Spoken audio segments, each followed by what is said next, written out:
Micaela, Leandro, Gastón, Caterina, Juliana me ganaste porque iba a decir Juliana y ya te pusiste. Y Natalia que se acaba de unir. Y bueno, todos los que no tienen cámara, porque se me mueven las caritas. Romina, Anaí, Abraham. Profe, no tengo cámara, me dice José. No hay problema, José. La mía se Vos no ve te podés eso. ir con... ¿Cómo? La mía se ve esa cosa espantosa así que no sirve de nada. Gastón, no importa, yo sé que yo veo una sombra. ¿Sabes qué parece, Gastón? Una especie de ecografía 5D. Viste que te dicen que la 5D es como que ahora vos le das la teta al bebé, ¿no? Si sos mujer. Todo completo.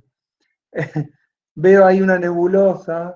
¿Será que estás en Venus? No importa, yo sé que estás. Dejala así. Eh, Perdón que insista, el público igual se renueva. Una cuestión de respeto. Ahora vieron que ponerse el tapabocas es una cuestión de respeto cuando uno está con otro. Bueno, la cámara es lo mismo. Ustedes me ven, yo las y los veo.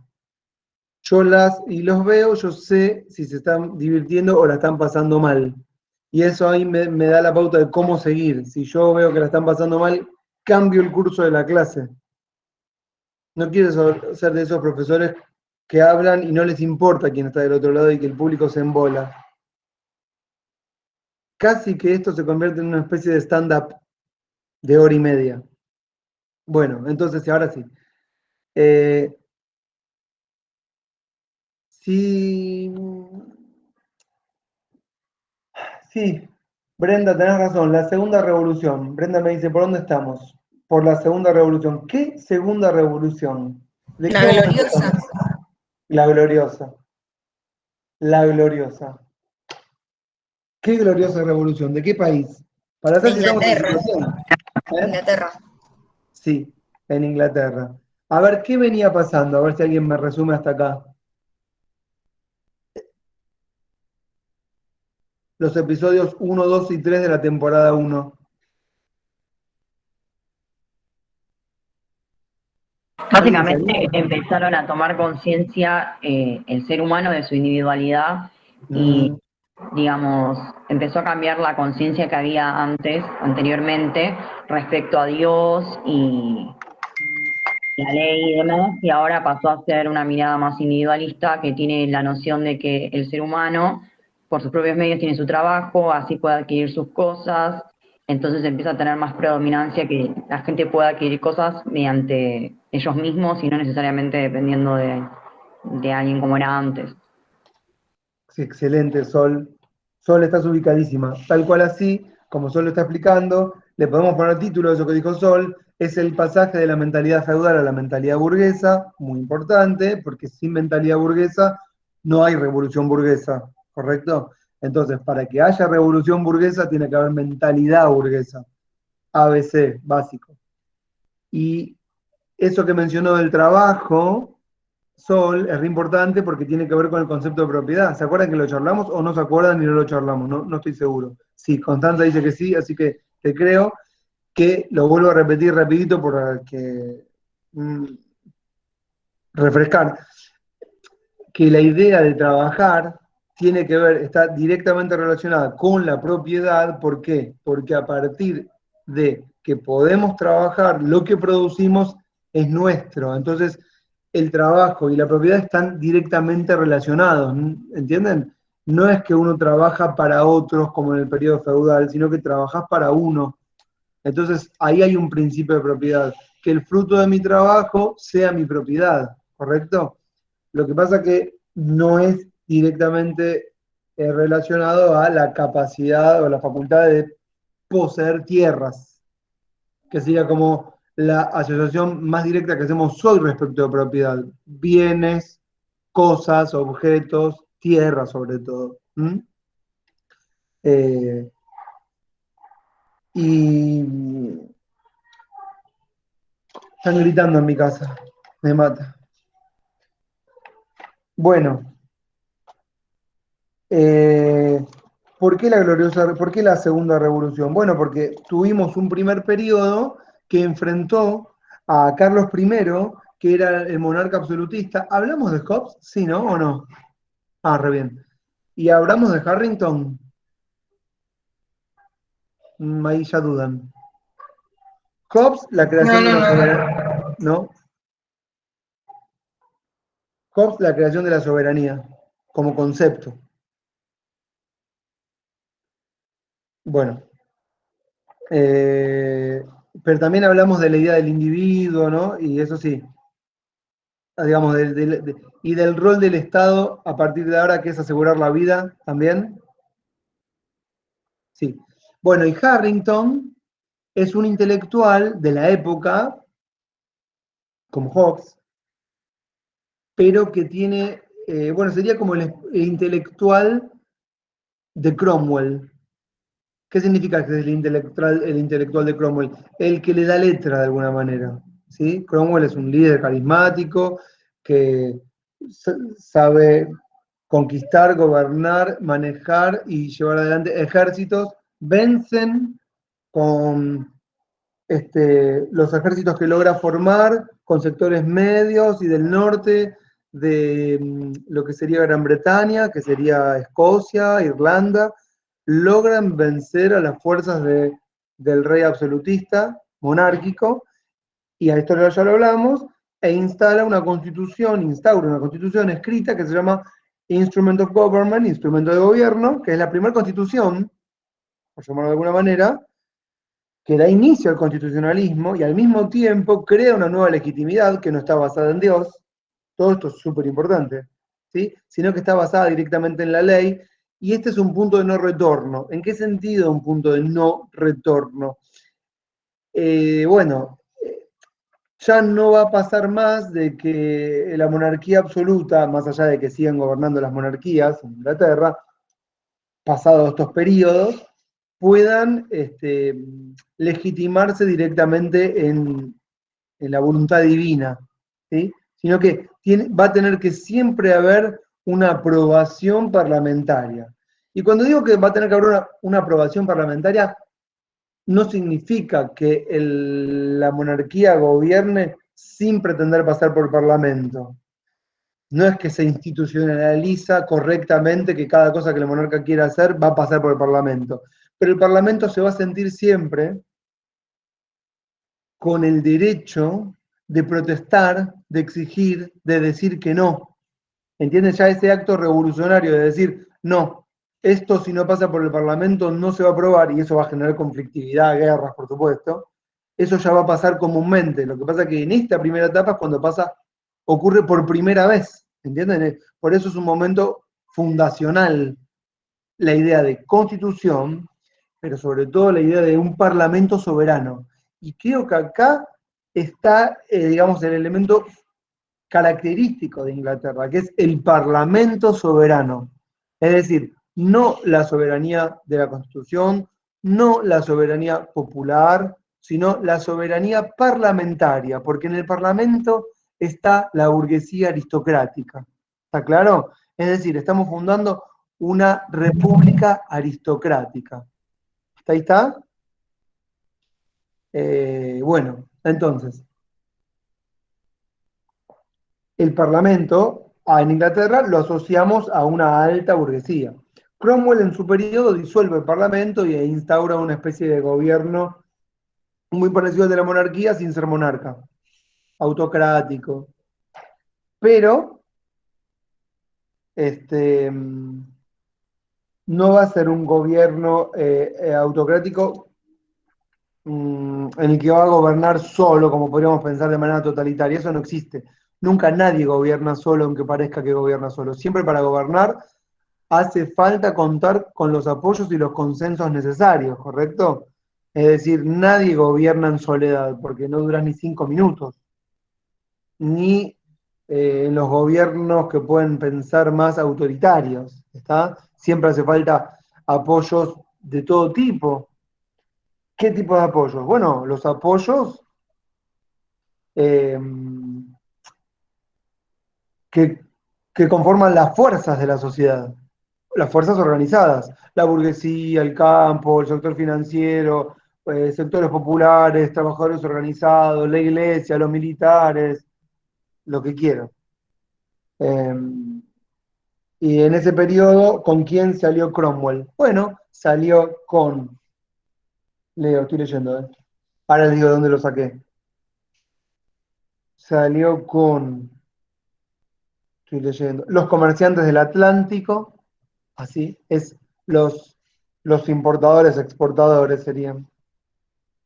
La pequeña nobleza, la llamaban, ¿qué serían? Los nobles que no tienen gran título, dueños de fábricas, empréstitos, ¿correcto? Que tienen empleados a cargo, que son también quienes conforman las milicias, esclavos, dueños de esclavos, eh, nuevos industriales, producto de la cantidad de empréstitos que nacían, y también salió de los sectores populares que tenían su propia organización y que el tiempo ya al poco tiempo ya le iban a dar la espalda a Cromwell porque iban a ver que Cromwell no satisfacía los intereses de los sectores populares. Nos referimos acá a esos que mencionamos la vez pasada, los levelers, los diggers, los que pedían lo que hoy podríamos llamar un discurso más radicalizado y democrático. ¿Sí? Aquellos que pretendían más que soberanía parlamentaria, soberanía popular, algo muy difícil de lograr hasta la fecha. ¿Está? ¿Me están siguiendo, no? Eh, Entonces, cuando Cromwell se muere, en 1600, creo que dura 10 años nomás. Ah, esperen, me faltó. Harrington, no lo mencioné, Harrington era el intelectual de Cromwell. Y Harrington era partidario de lo que vendría a ser una especie de constitución mixta. ¿Mixta en qué sentido? Bueno, de amalgamar en un mismo gobierno, texto, régimen de gobierno, eh, sectores nobles junto con alta burguesía. Es como que era una constitución que no proclamaba la igualdad de todos ante la ley, sino la existencia de diferentes sectores sociales que incluían a la alta burguesía, que hasta ese momento podemos considerar no era un actor, la alta burguesía, sí protagónico, pero sin derecho. ¿En qué sentido sin derecho? No era reconocida por quienes gobernaban las instituciones públicas, la monarquía, la nobleza, el clero. ¿Comprenden? Entonces la burguesía, en esa constitución mixta, se constituye un actor con propia identidad y con propia representación. Es decir, que la burguesía se reconoce en este periodo como un actor diferente del resto. Es decir, la burguesía no es directamente nobleza, o es pequeña nobleza o es burguesía a secas. ¿Y esto qué significa? Es gente que vive de su trabajo, de sus tierras, de sus esclavos, de su propiedad, de sus pertenencias. No existía eso antes. Gente que no quiere el título, no necesita los títulos nobiliarios para ser parte. Con ser propietario ya se es parte de la nueva sociedad, una sociedad de propietarios. ¿Comprenden esta idea? Es nuevo. Antes no te pasaba eso. Antes para sentirte parte tenías que ser noble, si no estabas afuera, pero ahora son un sujeto protagónico propio. ¿Y qué virtud tuvo la burguesía de acá para siempre? Tuvo la capacidad, la burguesía de este momento y para siempre, de autodenominarse pueblo, sin serlo tal vez, ¿sí? Y declararse como representante de todas y todos, negando de alguna manera la existencia de otros sectores sociales. Esa es la gran virtud, ¿no? Es decir, la burguesía se instala en el escenario no solo como un actor más, sino que después de las revoluciones como el único actor. Van a instalar la igualdad de todos como si todos viviésemos en un plano de igualdad real. Y no va a ser más que una ficción jurídica, porque nunca vamos a ser todos iguales, jamás. Pero van a tener esa capacidad de imponer en el discurso una verdad jurídica que va a pretender ser una verdad real. Esa que nos dice todo el tiempo, somos todos iguales, pero sabemos que no somos todos iguales. Y que en realidad la lucha por la igualdad es constante y no termina nunca. no somos todos propietarios. Y además, ser propietario solamente de la fuerza de trabajo es una propiedad muy precaria. ¿Quién va a denunciar todo esto tiempo después? Marx. Muy bien. Digo, ahí Consuelo dice Marx, no es que quiero monopolizar en Marx, en Karl Marx, digamos, esta capacidad, pero es un ícono, ¿correcto? Pero todos los movimientos de izquierda, llamamos de izquierda, sufragistas, socialistas, populares, revolucionarios, anarquistas, ¿sí? Un montón de representantes de todo tipo. Después Marx tuvo esa habilidad, capacidad de ser un gran intelectual, que pudo articular de alguna manera un montón de sectores en lo que fue la Internacional Socialista, para que todos los obreros del mundo se unieran. Pero bueno, eso falta bastante, no tanto. Bueno, entonces les decía, Harrington había sido el intelectual que le da a Cromwell esta posibilidad de un instrumento de gobierno mixto. ¿Se entendió? Sí. La idea era evitar el conflicto entre los aristócratas, la alta nobleza, los democráticos, que eran los levelers que habían apoyado a Cromwell aportando la fuerza, ¿correcto? Pero no planteaba la ficción jurídica de que somos todos iguales ante la ley. Ojo, es un constitucionalismo moderno, pero que no plantea la igualdad, sino que plantea que todos, aún desiguales, estamos incorporados. No es lo mismo, no es lo mismo. ¿Se entendió, no? Como hay tanto silencio, es como perturbador el silencio, les quiero decir la verdad, es perturbador. Si alguien acá en este momento dijese, profe, le hago una pregunta, a mí me aliviaría el alma, porque es como si que alguien me pregunte algo que signifique que están ahí atentos, pero bueno, no importa. 1662, se muere Cromwell. No sé de qué. Se restituye la monarquía, un tal Carlos II. Ahora, no se restituye la monarquía con toda su fuerza. ¿Por qué? Y bueno, está un poco lesionada por todo esto que pasó, ¿no es cierto? No es que vuelve la monarquía absoluta católica con los valores conservadores, Dios, la Santísima Trinidad y que 8/4, no. Ahora vuelve condicionada la monarquía. Pero la monarquía nunca deja de existir porque debemos comprender que el ejercicio de gobierno siempre es unitario. No hay que asustarse por esto. Siempre el ejercicio de poder es unitario hoy y siempre, ¿correcto? No pueden gobernar dos, aunque a muchos les gustaría ese famoso consenso que no existe. A veces pensamos, bueno, que existe un consenso respecto de quién gobierna, pero el que gobierna es uno. De a dos, si quieren, qué sé yo. Alguien en algún momento toma la decisión de apretar un botón u otro botón, ¿no? Bueno, entonces, la monarquía vuelve como una necesidad lógica de que el orden social impere. Si no, corre riesgo la propiedad, la seguridad, el orden, las pertenencias, aquello que hay que conservar. Se desmantela el ejército de Cromwell ya sin estar él al mando, la monarquía se restituye y va a gobernar en una especie de debilidad hasta que se va a producir más o menos en una transición pactada la ahora segunda revolución o gloriosa revolución del año 1688, en donde Tories y Whigs, los miembros del Parlamento de ambos partidos, pero ambos partidos conservadores, aristócratas, se ponen de acuerdo en qué? En darle centralidad al Parlamento y tener un monarca que estuviese sometido a las disposiciones parlamentarias.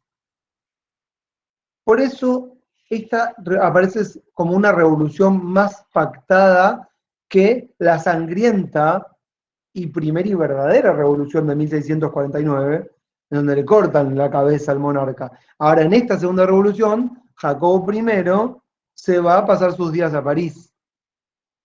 Es como que le conceden la jubilación y se va, ¿comprenden? Pero no sale corriendo del palacio.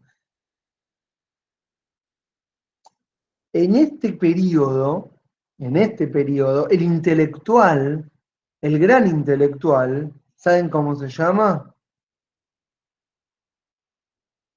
El padre de la filosofía liberal. Sería como el dios del liberalismo. Digamos, los partidos de derecha tendrían que llevar como bandera hacia la victoria, diría Evita. Se llama John Locke. John Locke. ¿Alguien lo iba a decir y no lo dijo? Levante la mano por lo menos. Bien, Agustina, te vi con ganas. Lo hubieses dicho. Y también Osvaldo lo iba a decir. No pasa nada, Osvaldo. La próxima. Después tiro otro y a ver si adivinan. Entonces sí, John Locke.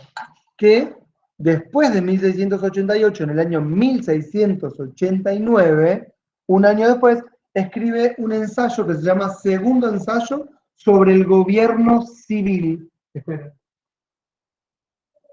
Ya que estoy en mi biblioteca, espérenme. La vez pasada lo estuve viendo. No lo tengo. Rousseau. No. Quería mostrarle la cara de Locke.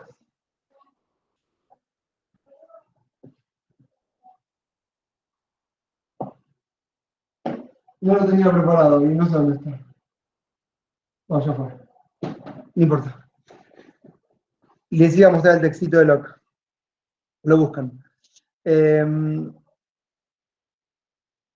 Locke, de alguna manera, va a darle legitimidad. ¿Qué significa darle legitimidad? Va a escribir y va a poner en palabras la nueva idea de gobierno. ¿Cuál?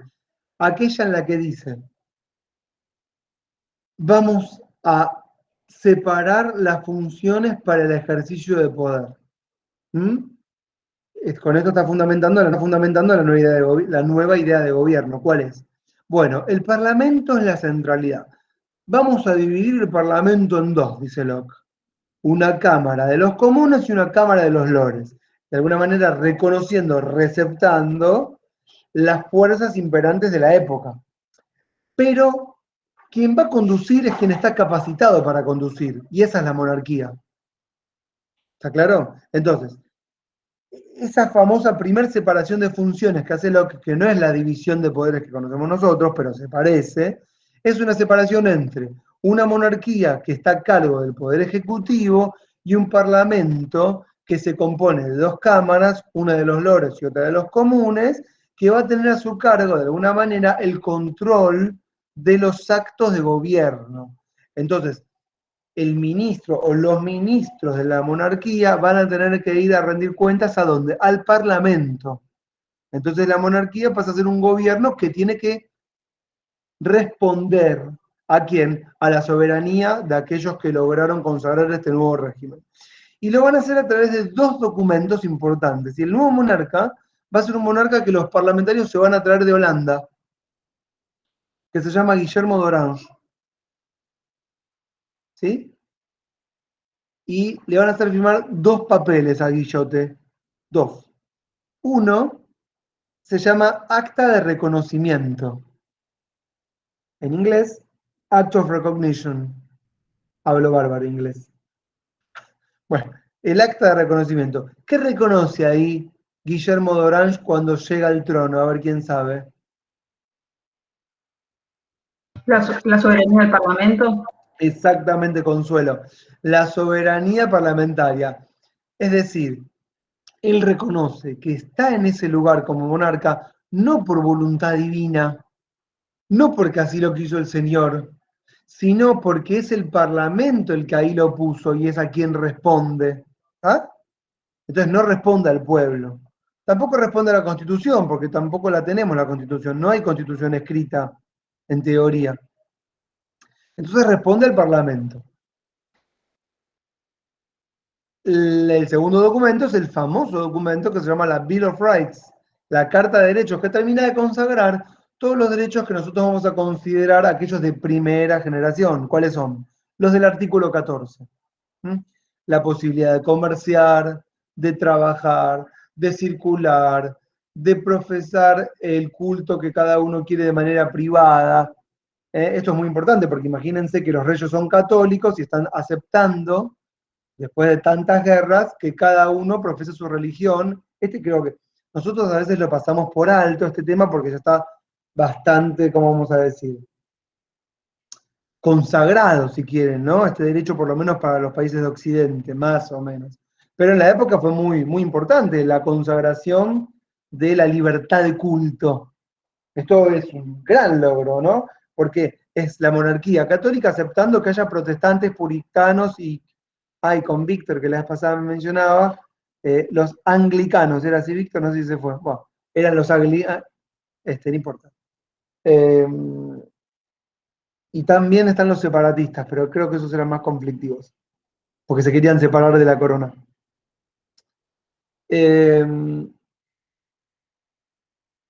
Estaba mencionando los derechos de primera generación. Sí, la libertad de culto. ¿Saben de qué me acordé también? Del famoso edicto de Nantes. ¿Alguien lo conoce? No. 1500 y pico, me olvidé de la fecha, pero si ponen edicto de Nantes, sale. Fue un monarca francés que en un periodo determinado, en un momento, también dictó un edicto parecido de libertad de culto en toda Europa. Tenía que hacer las paces entre varios monarcas para pacificar el territorio. Ese edicto de Nantes es muy famoso, por eso lo mencioné.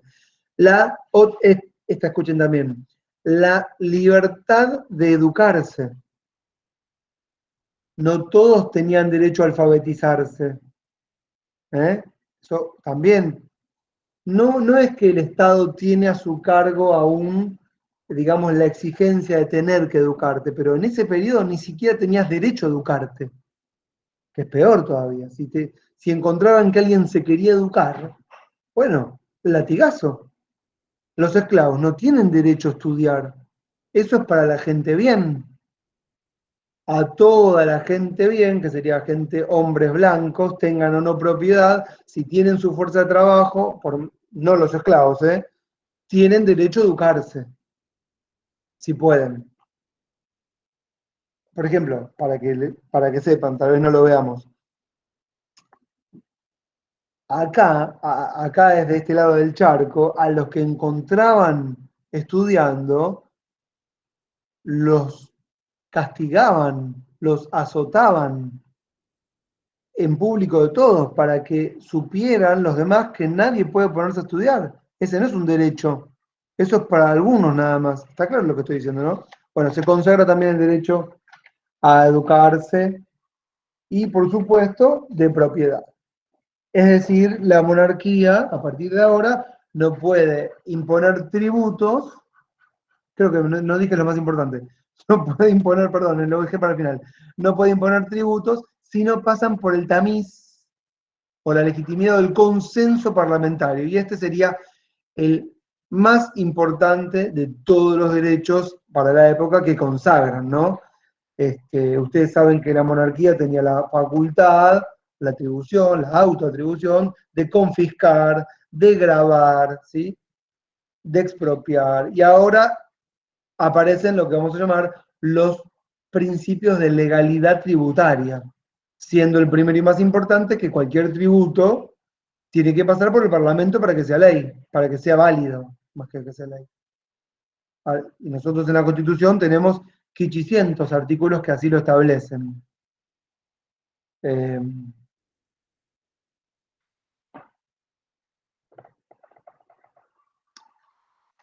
¿Qué más? ¿Algo más o con esto estamos? Últimas dos. Una de las cosas que dijo Locke y fueron súper importantes fue, tal vez malinterpretado Locke, yo no sé si atribuírselo esto a Locke, pero lo voy a mencionar. Esta posibilidad de que si alguien si alguien compra el trabajo de otro, esto es importante, si alguien compra el trabajo de otro y ese otro produce, lo que ese otro produce es mío porque yo compré sus horas de trabajo.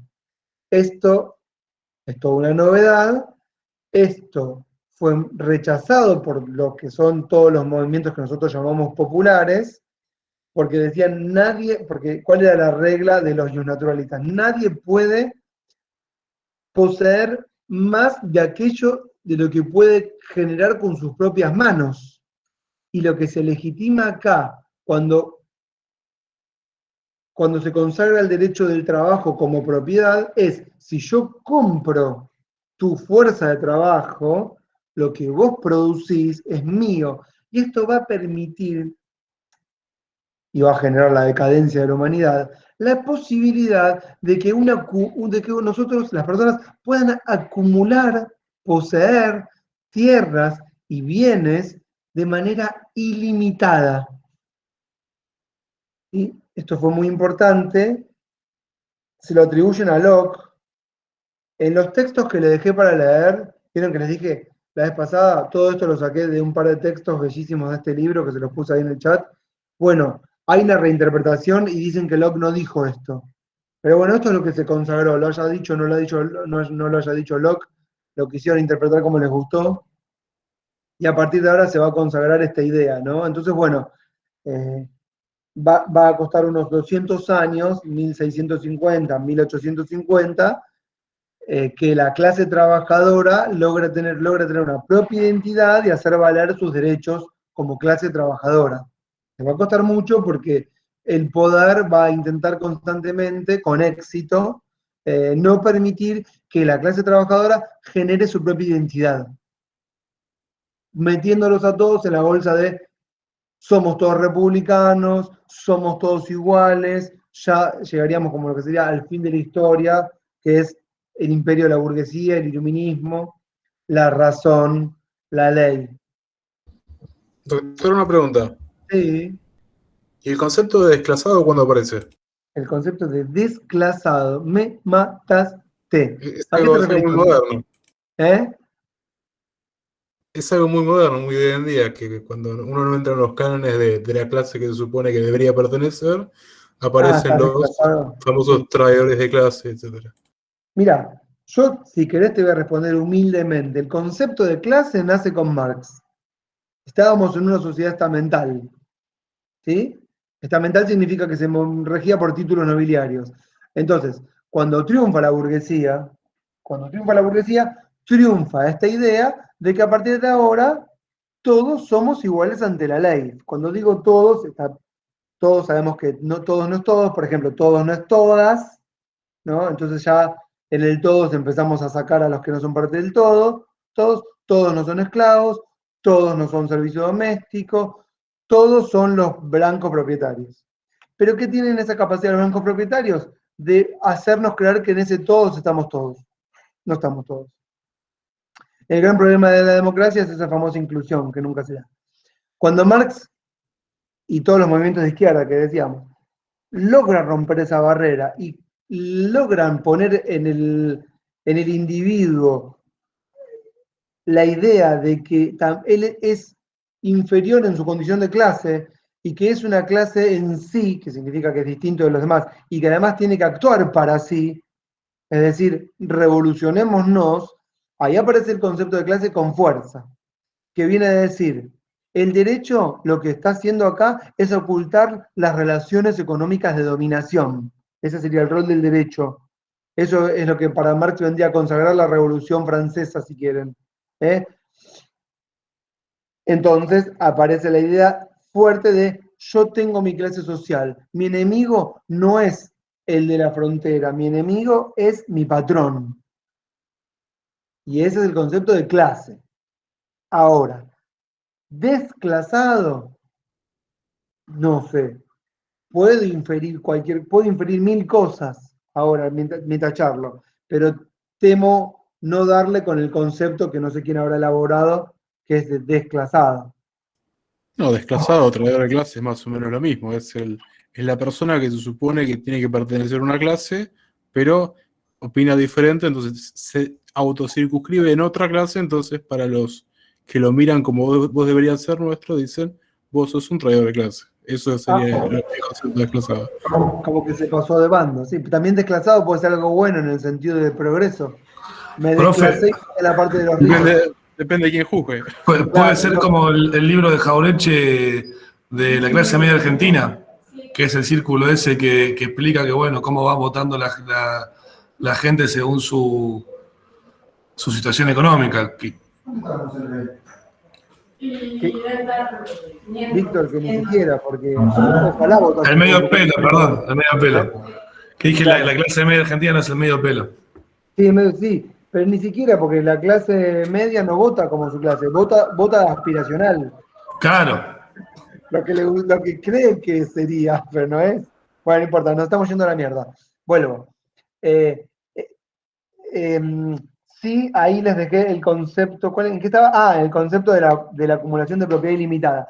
Y el otro concepto re importante que consagra Locke es este concepto de la capacidad de rebelarse ante las autoridades cuando las autoridades no respetan estos valores que es la legitimidad del Parlamento, ¿entienden? Por ejemplo, si el monarca va a abusar en el ejercicio de poder, ¿sí? de esa facultad que tiene de gobernar, Locke le reserva a la clase o a lo que sería la alta burguesía, a los miembros del Parlamento, el derecho propio de rebelarse, ¿sí? Porque lo hacen ¿para qué? Para salvar las instituciones consagradas.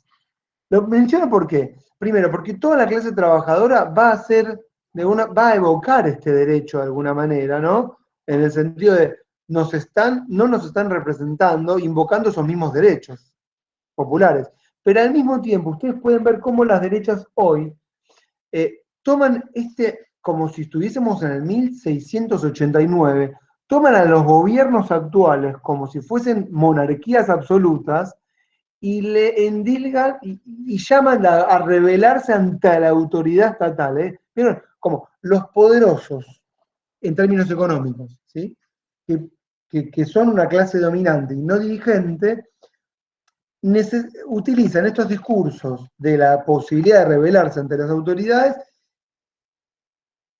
digamos, argumentando que el poder se abusa en sus capacidades y menoscaba la propiedad de minorías, que en realidad son poderosas, pero que estarían siendo lesionadas. Quiero decir, ¿entienden cómo utilizan ese discurso de antes, ahora, como si la monarquía, como si los gobiernos actuales, podemos criticarlos por mil cosas, pero la idea del Estado hoy, quien esté a cargo, no es la del monarca.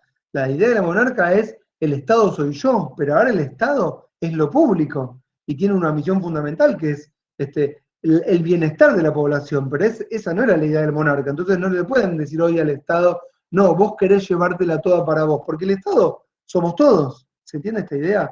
Quiere decir, bueno, tal vez es complejo. No sé si es complejo, pero bueno, me estoy metiendo en un terreno que no sé si debería, sí que ustedes adviertan que este argumento se sigue utilizando en la actualidad por parte de sectores poderosos que lo utilizan para oponerse a las medidas que toman gobiernos, de cualquier tipo de Sí, gobierno. sobre todo ahora con el tema de las medidas, por ejemplo, para prevenir el COVID. O sea, la oposición, en lugar de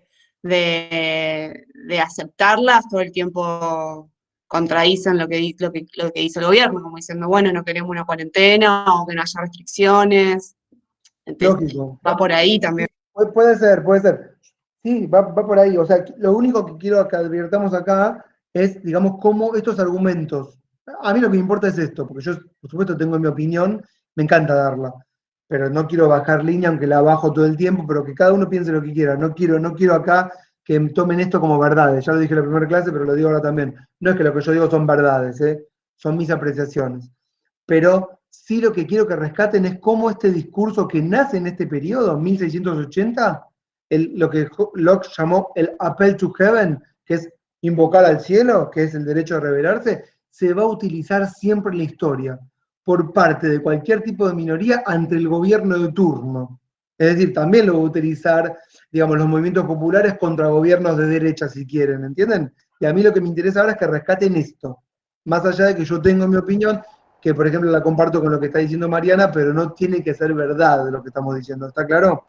No porque soy el profesor, digamos, soy el dueño de la verdad, esto es un Pero desastre. igual no es que, perdón, igual no es que solamente lo utilizan las minorías, también lo utilizan en general, o sea, lo puede utilizar una mayoría para rebelarse contra por ejemplo, un gobierno de facto o lo que sea, o sea, no solamente lo utilizan las minorías. Exactamente, exactamente. Quiero decir, este es un argumento que vamos a utilizar todas y todos cuando no seamos gobierno. Cuando el gobierno, sea de facto o no nos guste, sea otro distinto del que el que está siendo gobernado. ¿Está claro? Es decir, quiero decir, este es un argumento que nace en este periodo y se va a utilizar constantemente siempre. Y lo van a escuchar siempre. ¿Está? Eso era lo que quería mencionar, ante lo que cualquiera considere que es un tipo de abuso por parte de las autoridades públicas. Hoy COVID, el día de mañana será otra cosa y en el pasado fue otra distinta. Bueno, ¿estamos hasta acá? Lo último que tengo para decir de Inglaterra, por supuesto que en Inglaterra continuaron las monarquías absolutas, no es que desapareció la monarquía o que a partir de ahora el Parlamento fue el soberano siempre. Sí, todas las decisiones del monarca tuvieron en el Parlamento oposición, siempre, a partir de ahora en adelante. ¿Está? O sea, todos los parlamentos se oponían a las decisiones del monarca cuando las decisiones del monarca no favorecían los intereses de quienes componían el parlamento. Y poco a poco en Inglaterra se fue trasladando el ejercicio de poder de la monarquía al parlamento, hasta que finalmente el parlamento fue quien terminó eligiendo el gobierno. Y la monarquía quedó en el rol de, digamos, convalidar esos gobiernos. Eso es en la actualidad. Entonces hoy los gobiernos en los países parlamentarios surgen del propio Parlamento y es el Parlamento quien controla o echa a esos gobiernos, ¿está? Esto fue un proceso de transición paulatino que se dio durante 200 años, más, 300. Y lo último, para terminar con Inglaterra, es que en Inglaterra, durante todo este periodo, lo que se transformó para siempre, que nos va a dar pie esta clase que viene no, la que viene no, la otra, para hablar de lo que sigue, es que lo que se transformó fue la tierra, la estructura de la propiedad de la tierra y la tenencia de la tierra. Es decir, todo el territorio se reconfiguró en cuanto a su distribución, se reapropiaron las tierras que eran comunales de la iglesia por parte de los propietarios, se crearon no les diría que hay tantos latifundios como acá en Argentina, pero sí latifundios. No en Argentina o en los países del tercer mundo, que es una cosa obscena, ¿no? Pero sí pocos propietarios respecto a la cantidad de tierras que hay. Entonces muchos fueron expulsados. Ah, ¿saben qué no hice? Esperen, para terminar con esto. Bueno, muchos fueron expulsados y esos que fueron expulsados son todas las partes del norte de Gran Bretaña. Los irlandeses, los escoceses, ¿que a dónde se fueron? A Estados Unidos. Y ahí nos pasamos al conflicto que sigue, a la independencia americana. El famoso 4 de julio que se festeja todos los años. Todos sabemos que el 4 de julio es la independencia de Estados Unidos. Es tremendo que todos sepamos eso. Pero, por ejemplo, ¿cuándo es la de Chile? No sé. Yo tampoco sé. Constanza no sabe y yo tampoco sé. Pero sí sé que en septiembre en Chile se armó una junta en 1810. Y en Caracas también. Y el último país en independizarse fue Perú, 1835, donde combatieron hasta el final los ejércitos realistas. Pero más no sé. No. Si ustedes tienen el texto ese que les dije, vamos a leer este texto en clase, que vieron que les puse un textito por WhatsApp, díganme sí o no para ver si estamos. Víctor, vos decís que no, te banco porque vos no sos el único, pero yo por WhatsApp, escuchá, y todos, yo les mandé un texto y les puse, quisiera que leamos esto, y lo tienen ahí, qué sé yo. Mala mía, profe, perdón, no lo vi. No, pero te banco porque yo lo pregunto a propósito para saber si lo tienen o no, no me enojo. Al grupo de económicas también lo mandó porque no lo... Sí, lo mandé. Aparte está en el WordPress. ¿El de la morita negra? Esperen. ¿Saben por qué no me gusta presentar la pantalla? Porque no las veo más y no las veo más. Por eso no la comparto. Pero si abren el WordPress y se fijan en la clase de la vez pasada y miran abajo el texto que escribí, porque escribo, aunque no me escuchen, no me lean, yo me dedico un rato. En algún momento digo, che, a ver, voy a escribir un ratito para económicas y para sociales, para los dos, sociales no, constitucionalismo social. ¿Es el de la hidra de la revolución? Sí, es ese. ¿Vieron que lo mandé? Ahí va. Entonces dice, si ustedes, me gustaría que lo tengan a mano para que yo lo pueda leer sin que lo tenga que tener en la pantalla. Hay dos de la hidra, ¿cuál Los dos, porque en realidad... ¿Pueden mandar tengo el fotos. link por el chat, porfa? El que Sí. lo tenga. Bueno, sí, Por lo favor, hago así. yo. Víctor, yo lo Gracias. hago, no te preocupes, espera. Espera. Esperame un chiquitín. Yo lo estoy poniendo en mi pantalla. Ahí lo mandé, profe, Lo al chat mandaste, listo. Bueno, del... siempre hay alguien más rápido que yo. ¿Lo viste, Víctor?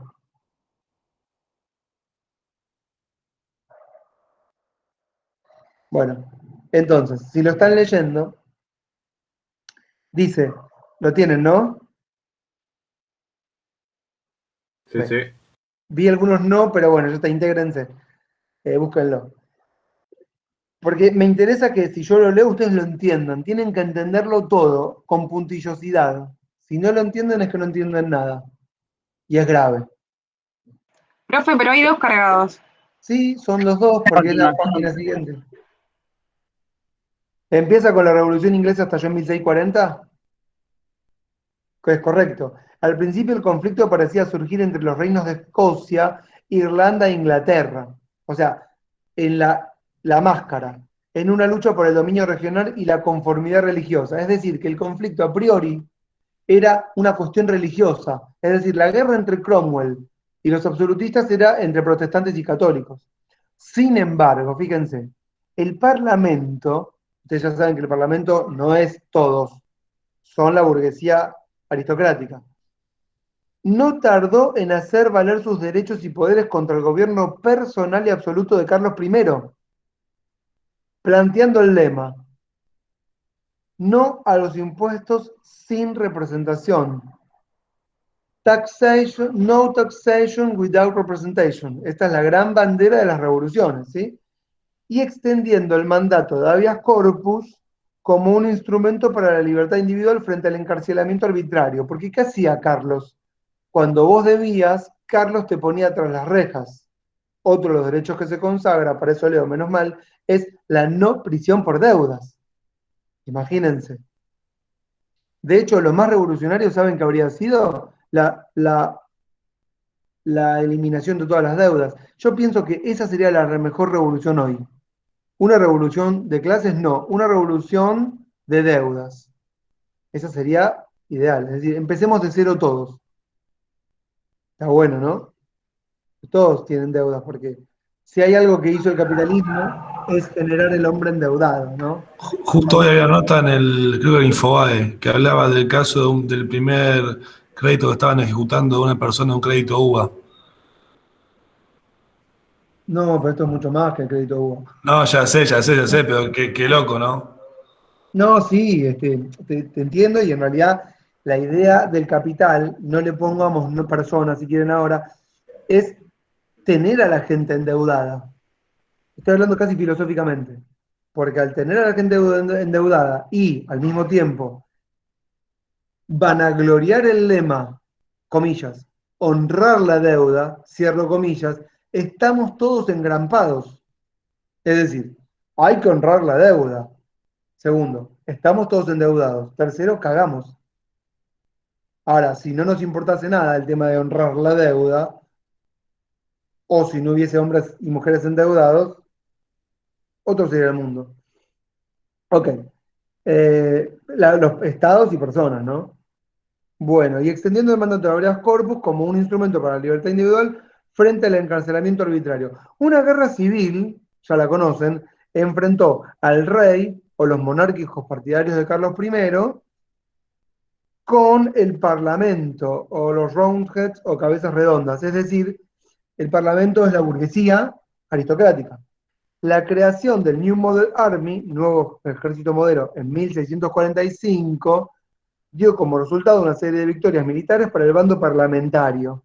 ¿Entienden que acá está la guerra entre los absolutistas y los monárquicos? No, los absolutistas y los parlamentarios. Los revolucionarios, que cosechaban cada vez más éxitos, desterraron la censura de la prensa. Ah, me olvidé, este es otro derecho importante. La censura, la libertad de prensa. Abolieron los tribunales represivos, tales como la Star Chamber o el Tribunal Británico de la Inquisición, es decir, se garantizó, digamos, lo que sería, justo el garantismo, y ejecutaron al rey Carlos I por decapitación en enero de 1649. Estaría bueno, ¿no? Viajar en el tiempo para verlo. ¿Se imaginan? Tremendo. Bueno. Y después te vas a merendar. Vas, lo ves, pum, y te vas a tu casa tranqui. Che, mira, le cortaron la cabeza al rey. Qué quilombo. A continuación, abolieron la monarquía, disolvieron la Cámara de los Lores y declararon la República. Este es un momento fundamental en la historia de Inglaterra. ¿Lo entendieron todo hasta acá? Fundamental. Bien. Oliver Cromwell, que parece más sacado de una serie tipo Robinson Crusoe, Oliver Cromwell. Deberían hacer en Netflix la serie de Oliver Cromwell, que no la voy a ver, pero la podrían hacer. Y los puritanos, ¿quiénes son los puritanos? Son religiosos, Víctor, me podrías ayudar acá, protestantes, pero de una vertiente, los puritanos. Creo que ya está, no me lo digas nada. Los puritanos son los que creen que la Iglesia Católica es corrupta y no tiene salvación. Ahí está, me dijo bien, gracias, Víctor. Asumieron la dirección de las fuerzas revolucionarias. Y escuchen ahora en este punto seguido, porque acá va a mencionar, si ustedes fueran cientistas sociales, acá es donde tienen que hacer atención, porque acá empiezan a entender quiénes son las fuerzas, las verdaderas fuerzas. Miren, los comerciantes del Atlántico, la pequeña nobleza y los nuevos industriales que respaldaban a Cromwell, es decir, son los tres sectores, los grandes sectores que lo apoyaron, se beneficiaron, todos ellos en gran medida, de los cambios económicos que promovió el nuevo Estado de Cromwell. ¿Entienden? ¿Vieron cuando hay grupos que financian la campaña política de uno u otro y después se benefician de las medidas que toman esos nuevos gobiernos? Esto era igual, pero con las guerras. La diferencia es que ahora, ¿saben lo que hacen los grupos económicos poderosos? Financian por igual a uno y a otro. Si igual con la plata que tienen les da lo mismo. Entonces gane quien gane, salen beneficiados de lo mismo. Eso es muy importante. Eso es lo que haría yo, por ejemplo, si fuese poderoso. Bueno. Las leyes de navegación protegían el comercio y la flota de los británicos. Estas son las primeras leyes que impusieron los británicos, ¿no? Para proteger a sus propios comerciantes. Los cercados agrícolas privatizaron la propiedad. Sigo. La legislación industrial, esta frase es difícil, pero ya la expliqué. Dejó la producción libre de las restricciones paternalistas que impedían beneficios excesivos. ¿Qué significa esto? Es decir, le permitieron a aquellos que compraban el trabajo de otros acumular ilimitadamente. Entonces ahora si yo lo digo, vuelvo a leer la frase. La legislación industrial dejó la producción, la dejó libre de las restricciones paternalistas que le impedían acumular ilimitadamente. Ahora se puede. ¿Entendieron? Eso es lo que dice esa frase. Y las reformas financieras aplicadas y a la bolsa y a la deuda consolidada fomentaron el capitalismo especulativo, cuando no Gran Bretaña, reyes del mundo financiero, hoy y siempre, ¿no? Bueno, los comerciantes ingleses, me entendieron todo, ¿no?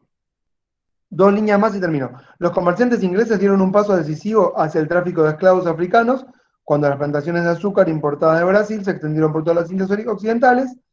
Y ahora lo último. Para hacer su revolución, Cromwell y sus aliados terratenientes tenían que contar con las voces radicales de la hidra policéfala. ¿Qué es la hidra policéfala? Son todos los sectores populares. ¿Por qué policéfala? Porque son muchos distintos, con diversos reclamos, ¿sí? Y ahí ponen entre guiones los levelers y los diggers, los soldados y los marineros, los agitadores urbanos. ¿Quiénes son los agitadores urbanos? La clase media no propietaria que está viviendo en las ciudades porque tuvo que emigrar del campo a la ciudad y no tiene propiedad y trabaja en la fábrica, ¿sí? Y los plebeyos rurales. ¿Quiénes son? Los que trabajan en el campo, pero que también tienen alguna especie de identidad. Bueno, todos estos, miren lo que dice después, demostraron tener sus propios planes. Acá corto. ¿Qué significa demostraron tener sus propios planes? Bueno, esta sería la temporada 3 del capítulo de Netflix de la historia de la Inglaterra, en donde vamos a mostrar cómo en el 1848 los obreros logran consolidar su identidad de clase y van a protagonizar nuevas revoluciones que van a dar lugar a nuevos derechos sociales, ¿correcto? Que en este periodo todavía no fueron consagrados. Esos son esos planes. Es cuando acá pones continuará. Bueno, pero acá nosotros hacemos un stop para saltar. ¿Hasta ahí? ¿Hasta acá entendieron todo? Doctor, perdón, una pregunta. Me mata el doctor, dale, sí. ¿Por qué en un momento dice como que consagraron la república o algo así? Porque en realidad no es una república lo que consagran. No, Es pará, raro. pará, está bien, está bien, está bien. Lo que declararon la república fue Oliver Cromwell, que le cortaron la cabeza al rey, que disolvió el parlamento, que sancionó una constitución con todos estos sectores que le apoyaron, terratenientes, industriales, comerciantes, que esta constitución, lo habíamos dicho en la clase pasada, era más aristocrática que democrática, pero que era mixta, y durante ese periodo de Cromwell no hubo monarquía, porque no había monarca. El monarca y la monarquía se restablece con la muerte de Cromwell. Esto nos hace advertir que en ese periodo corto, 1653, 1662, Inglaterra, o Gran Bretaña, fue una república aristocrática, una república sin derechos, pero una república porque no tenía monarquía. Por eso es que declararon la república. Se restablece la monarquía con Carlos II tras la muerte de Cromwell, y la monarquía no va a desaparecer nunca más a partir de este periodo. Por ejemplo, si ahora se muere la reina y nadie la sucede y el Parlamento británico vota que se declare la república, bueno, terminaría la monarquía que arrancó en el 1689 y terminaría en el 2021, por decir. ¿Se entendió? ¿Se entendió? O sea, fue un corto periodo de la república. Sí, O me sea, parece raro llamarlo república igualmente, porque una república, o sea, la república, qué sé yo, no sé, a uno se le ocurre quizás vincularlo con lo que fue la Revolución Francesa, con ciertos parámetros, ¿no? De igualdad, fraternidad, bla, bla, bla, bla. no, Y pero acá mira, pero no. república en el sentido quizás de Cromwell es medio raro para mí, pero bueno, no importa, entendí. No, pero no. No es raro para vos. Es raro para todos acá. Para mí ya no es raro. Pero para ustedes es raro, ¿por qué? Porque nosotros tenemos muy asociada la idea de que república es sinónimo de democracia, república es sinónimo de derechos, república es sinónimo de separación de poderes, ¿correcto? República es sinónimo de todo esto que nosotros tenemos asociado, pero en realidad hay un gran trabajo intelectual, no vamos a trabajarlo acá, esto lo charlamos largo y tendido en clases de teoría política con otros alumnas y alumnos, durante cuatrimestres o en materias anuales, en realidad son anuales, en donde podemos entender que república, liberalismo, democracia, son todos conceptos independientes y cada uno surgió en un momento distinto del otro. Y lo que hoy nosotros entendemos como república, en donde, digamos, naturalmente, pero en realidad no es naturalmente porque es una construcción, le asociamos todo el resto de los conceptos, en el tiempo se fue dando de manera despareja. Lo que ellos llaman república en el 1689 es la ausencia de monarquía. Lo que consagran los franceses, que lo vamos a ver la clase que viene igual, es la abolición de la monarquía, pero eso no implica el resto de los derechos. Y república no es democracia. Y además les aclaro, para que sepan, democracia en este periodo es no mala palabra, malísima palabra. Democracia es algo que hay que desterrar. Democracia es un mal gobierno. Democracia en el sentido aristotélico o platónico también, que se trabajaba en aquella época, era sinónimo del gobierno, de un gobierno corrupto y popular, pero que gobernaba para sí. Y no piensen que en este periodo se consagra la igualdad. No.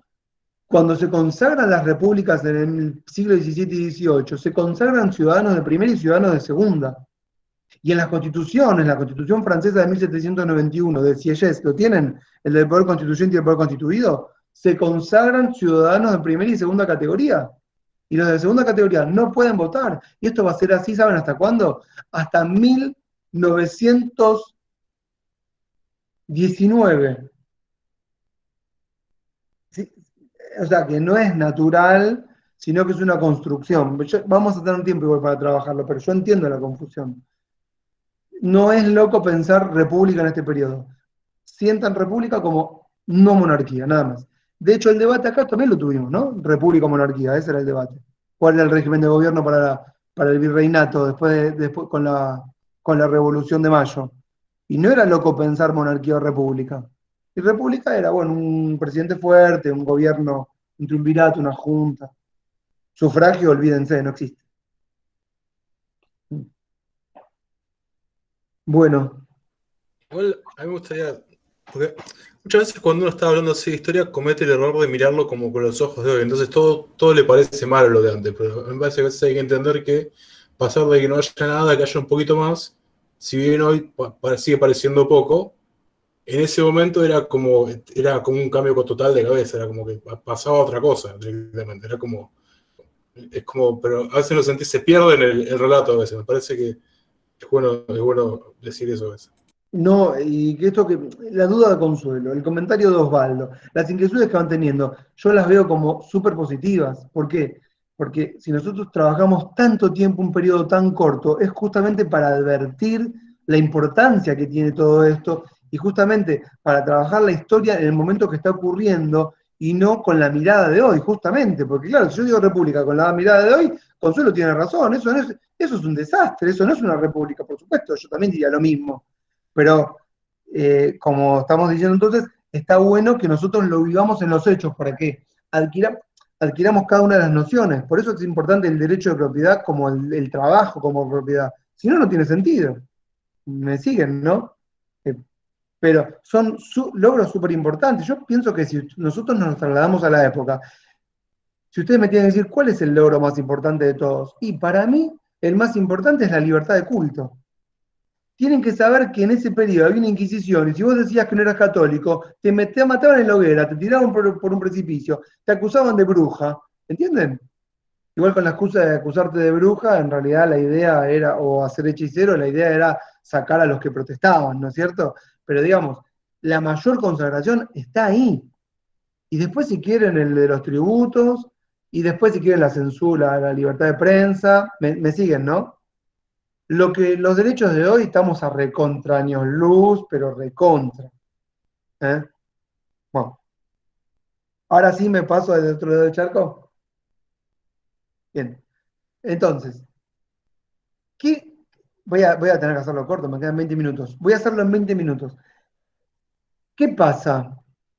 Si ustedes si quieren, no lo voy a hacer, se abren un Google Maps ahora porque no quiero perder tiempo, porque me queda poco tiempo, pero pueden hacerlo si están en sus computadoras, y ponen Londres y hacen un zoom up y miran toda la parte de arriba, pueden hacerlo mientras charlan conmigo, y arriba donde está Irlanda y donde está Escocia, todo eso son los sectores que se quedaron sin tierras, a los que Marx se va a referir en el capítulo de la acumulación originaria, que van a migrar a Estados Unidos. Y ustedes pueden ver que van a trasladarse por el Atlántico, ustedes búsquenlo mientras charlan conmigo, es un lindo ejercicio entretenido, y ven cómo el recorrido del barco, que sería el recorrido del Titanic, si quieren, llega hasta y ubica en Nueva York, ¿no? Entonces, llegan ahí, a Rhode Island, a Nueva York, a Filadelfia, a Washington, a Virginia, toda esa costa este-norte, en donde se va a concentrar, va a ser el epicentro de la nueva historia política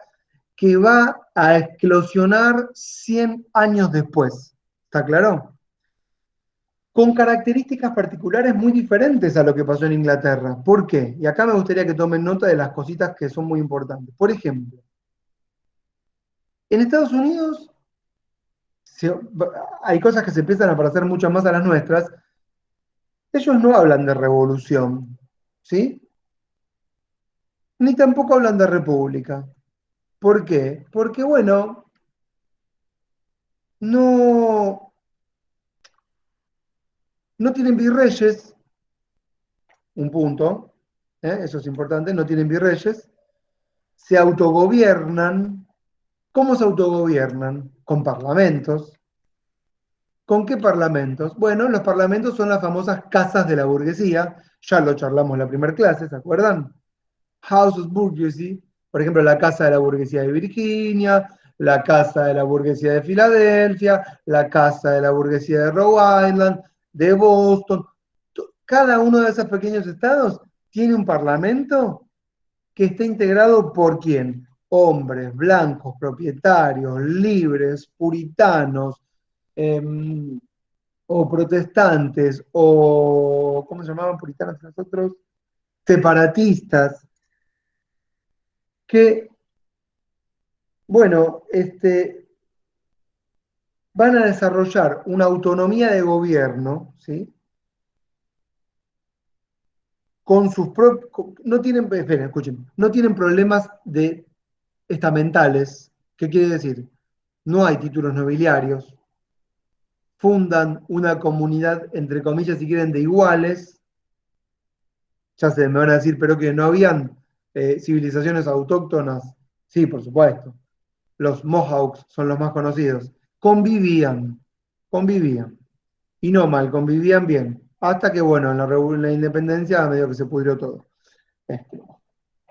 Y mientras la corona no interfiera en los asuntos que tienen que ver con las colonias, no había ningún problema. Ellos se autodenominaban colonos, puesto que viene de Colón, y los colonos colonizaron, utilizando a Colón como un verbo, ¿no? Más que un sustantivo, un nombre propio, y ahora hablamos de colonias, colonizar, colonos. Todos vienen de Colón. Y estas colonias se empiezan a autoorganizar, son colonias de propietarios.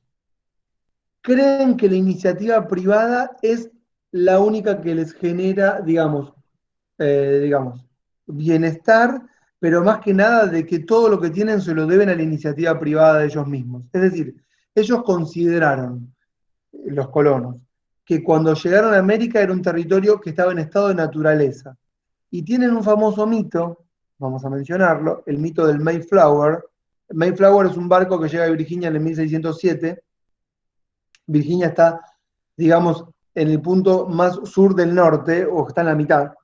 Y aparentemente en ese barco, los integrantes de la tripulación, que no sabían a dónde estaban yendo, habrían firmado un pacto en el cual iban a fundar un nuevo territorio que no iba a tener títulos nobiliarios, que iban a ser todos iguales y iban a vivir del trabajo que cada uno genere. Y en ese marco se fueron desarrollando durante 100 años más o menos, ¿no?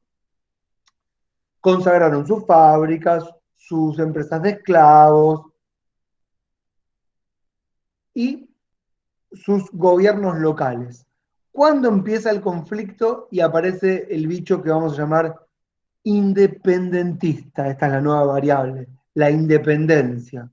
Cuando la corona británica empiece a sancionar a través de su parlamento y el monarca disposiciones que afecten los intereses de los colonos. ¿Está? Inglaterra está en guerra con Francia y sanciona una muy famosa, la Stamp Act. Porque ¿qué le pasaba a la corona británica? Se endeudaba, tomaba créditos, no podía pagarlos, lo mismo de siempre, crea nuevos impuestos y manda a sancionar un impuesto en el que todos los papeles que circulen, piensen, esto sería como hoy poner un impuesto a la internet, una cosa así. Como por ejemplo, el impuesto Yo Vivo en Capital, el impuesto de Rodríguez Larreta a las tarjetas de crédito. Bueno, todo lo que consumo por ahí voy a pagar impuestos, más o menos una cosa así. Todo va a estar grabado. ¿Por qué? ¿Qué es la Stamp Act? Todos los papeles que circulen, y todos, porque toda la comunicación es epistolar, van a tener que pagar un timbrado, un sellado a la corona británica. Y esto fue, bueno, un desastre. 1765, fíjense, casi 100 años después de la Revolución. Casi que no se cumple esta disposición, la Stamp Act. ¿Pero qué hace? Se llama Stamp Act. Act son las disposiciones del rey, ¿no? Con la connivencia parlamentaria. Esto genera un movimiento político iluminista, si quieren. ¿Por qué iluminista? Bueno, ahí estoy pensando en Kant. Tiene que ver con la idea de hacernos cargo. Kant, cuando habla, mismo periodo, en qué es la ilustración, él dice, bueno, es hacernos cargo de nosotros mismos y de nuestro destino, ¿sí? Es dejar de ser bebés y pasar a ser hombres. Y esto es lo que están haciendo los americanos. Hagámonos cargo, independicémonos, tengamos nuestro propio gobierno, ¿sí? Al poco tiempo de la Stamp Act, que lo único que generó fue una identidad nacional, o sea, sirvió para crear esta identidad, van a venir otras disposiciones que van a empezar a endurecer las posiciones de la corona. Primero vino una disposición que es para echar un poco más leña al fuego, que decía, ¿cómo se llamaba esta? Esperen. A ver si tengo los apuntes por acá. Tengo tantos apuntes que honestamente les digo, a veces me mareo. ¿Y saben qué es lo peor? Que no... acá. Declaratory Act, acta declaratoria, que declaraba que la corona y el Parlamento británico tenían soberanía respecto a sus colonias. Era para echar más leña al fuego, era algo que ya sabían que los americanos iban a rechazar. En 1774, no, en 1773, la famosa Tea Act, T-E-A, que es el problemita del té. ¿Qué pasaba? Había una empresa de tés que importaba tés de la India y los llevaba a América, que era una empresa inglesa, y dispusieron que los únicos tés que se iban a comercializar en América eran los tés que venían de esta compañía de Indias. Y se pudrió todo, porque ellos tenían producción propia de té. Lo rechazaron, llegó hasta el conflicto al punto extremo, aparece acá el famoso Tea Party, y en Boston una noche, bueno, tiran los tés en rechazo a las disposiciones de la corona. Ya para este periodo, ¿saben lo que pasó en 1774? Estoy haciendo todo muy rápido porque tengo muy poco tiempo. Convocan a lo que para nosotros sería la primera junta, que para ellos en 1774 es el primer Congreso Continental de Delegados de las Colonias. ¿Sabían que existió ese? No sabían. Bueno, el primer Congreso Continental de Delegados de las Colonias agrupa a todos los propietarios, dueños, hombres libres, burgueses, colonos, es todo lo mismo. Los agrupa no sé en dónde fue, si lo tendría que buscar, pero pueden ponerlo. ¿Y qué deciden ahí? Bueno, crear ejércitos propios, ¿sí? Es decir, monopolio de la fuerza física, para contrarrestar los ejércitos de la corona para llegar a una independencia, ¿sí? Que, los libere de la corona. Y en este sentido, voy a hacerlo muy rápido, en 1775 ya se dan las primeras batallas, la batalla de Lexington, ahí aparece el famoso Washington, que es el general que lleva a las tropas americanas a la victoria, lo ayudan los franceses. Y en 1775 es el segundo congreso, en 1776 la declaración de independencia de un tal Thomas Jefferson. Y en esta declaración de independencia es muy importante porque declaran que se independizan de la corona británica. Pocos países apoyan, pero uno muy importante, Francia. ¿Sí? A la nueva nación que nace a la faz de la tierra, que no es Argentina, es Estados Unidos. Y entre 1776 y 1787, ¿estoy yendo muy rápido? Bueno, ahí me dice Francisco más o menos, Después la escuchás de vuelta, Francisco. Entre 1776, 4 de julio, y 1787, 1787, que es el año de la primera constitución, que se va a sancionar en la ciudad de Filadelfia, que es ahí donde Rocky sube los escalones, ¿vieron? Que llega hasta el final. Ahí adentro está el museo de la primera constitución y de la historia de Estados Unidos. Así que Rocky se puede sacar los guantes, o si alguien va ahí a Filadelfia y hace el chingui chingui, después entra y hace el tour.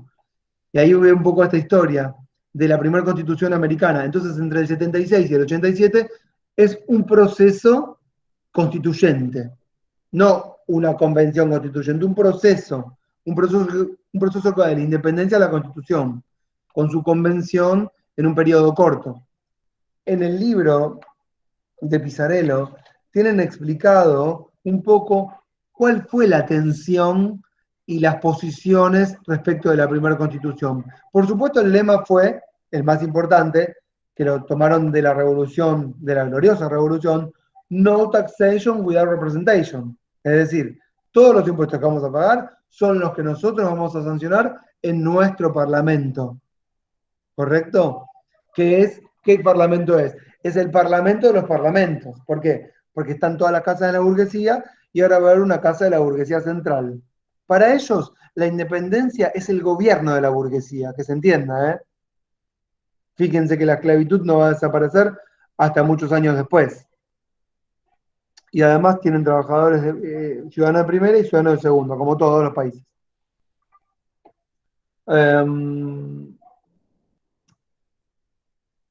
Ay, me perdí. Bueno, sí, decía, sí, no taxation without representation. Y el otro gran lema, taxation without representation is tyranny. Es decir, que ellos van a decir que si alguien intenta imponer impuestos sin representación, eso lo van a considerar una tiranía, lo cual están considerando que la corona británica sería una tiranía, ¿entienden? No estamos hablando de democracia todavía. En este periodo, el gran redactor de la Constitución se llama Hamilton.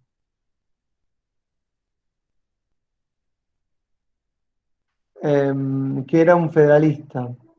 Pero los constituyentes, en total, fueron 55 personas nada más.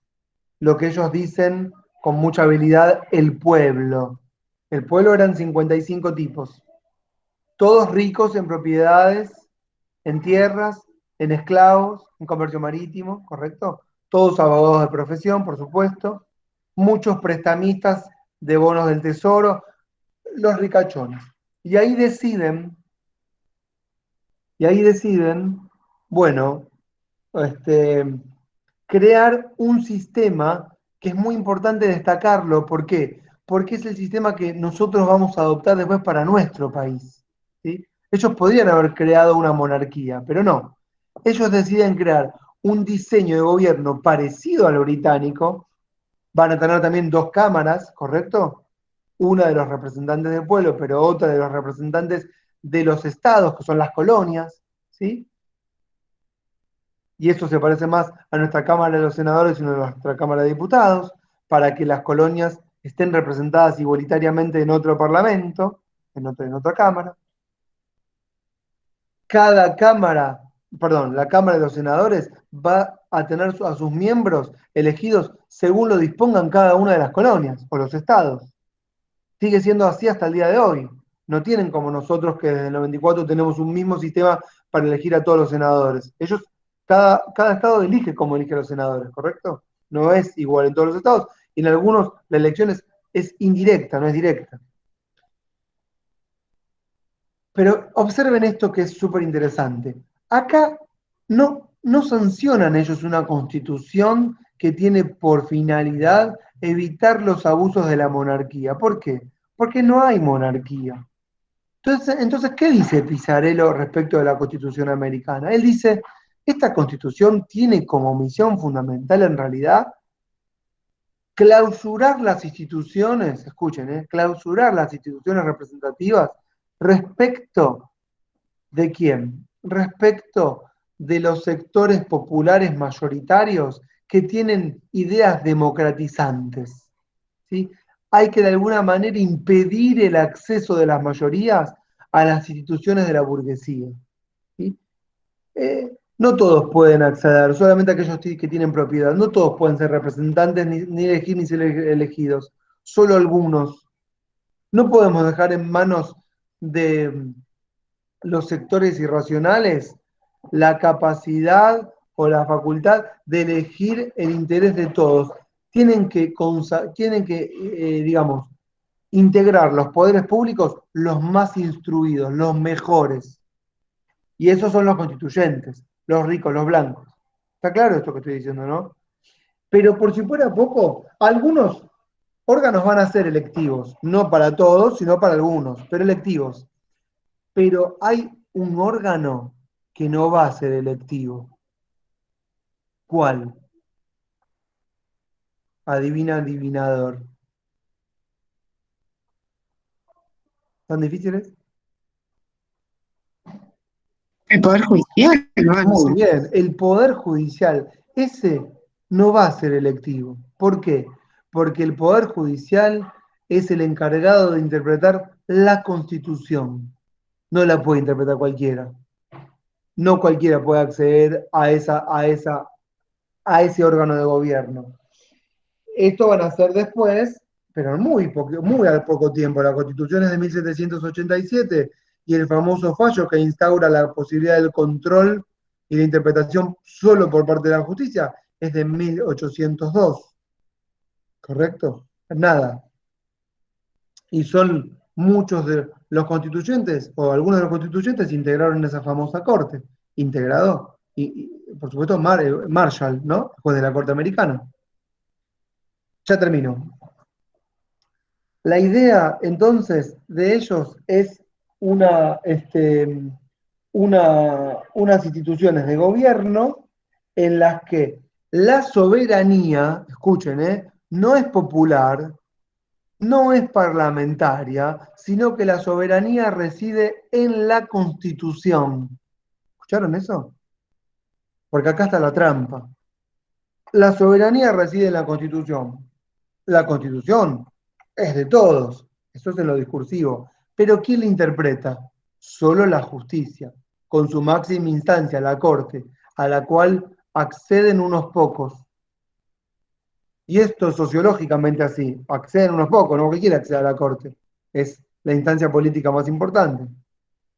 Y muchas veces es la llave para clausurar cualquier tipo de política democratizante o redistributiva, o como quieran llamarlo. Todo esto está mencionado en el libro. Estamos con esto, ¿no? ¿Estamos bien? Ya está, la clase que viene me ocupo directamente del proceso francés, que es riquísimo, que tiene un poco de todo esto, pero tiene mucho más. Fueron más salvajes los franceses. Bueno, después pongo esta clase a disposición y nos vemos, creo que no sé cuándo, pero faltan varios lunes. El que viene no, el otro, me parece. No me acuerdo. Después se los pongo. ¿Está bien? ¿Estamos? Bueno. ¿Alguna preguntita o ya está? Listo. Lean los Abrazo. Chao, profe. Abrazo, que anden bien. Chau, chau. Chao, Gracias. Chao. Chau. Chao, profe, gracias.